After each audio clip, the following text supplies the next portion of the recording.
எவ்வளோ அழகாக தேர் மாதிரி இருக்குது பார்த்தியா? ஆ, அடுக்குகள் எல்லாமே அங்கங்கே பாரு, கல்லை அப்படியே இது பண்ணி வச்ச மாதிரியாவே தேர் மாதிரியாவே செஞ்சுருக்காங்க. செதுக்கி லாக் பண்ணியிருக்காங்க. இப்போ கொஞ்சம் வளன்ட்ருக்கு. நாட்கள் ஆயிடுச்சுல, எத்தனை யுகங்களை தாண்டி நிற்கிது. பாண்டியர்கள், முக்கால பாண்டியர்கள் காலத்து கட்டடம். நம்பர் போட்டிருக்காங்க, எடுத்து பிரித்து கட்டியிருக்காங்க சாமி. ஆமாம், பிரிச்சுட்டு திருப்பி அடிக்கிறாங்க சாமி. அதான் இந்த பிரச்சனை. பிரிச்சுட்டு திருப்பி அடிக்கிறாங்க, நம்பர் போட்டிருக்காங்க. அதான் அதான் அதான் நம்பர் போட்டு திருப்பி இங்கே உட்கார வைக்க தெரியல. ஆமாம், பிரிச்சுட்டு உட்கார வச்சுருக்காங்க. எல்லா இடத்துலையும் கோமுகத்தில் கல் தான் இருக்கும். கிட்ட கொண்டு வா.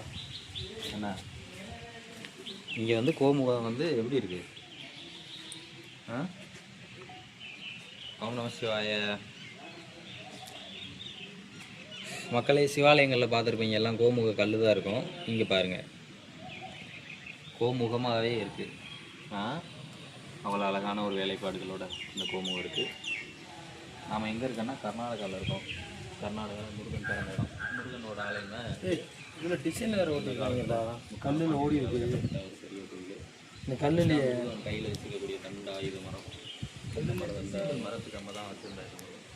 கல் அப்படி கல்லுப்பா.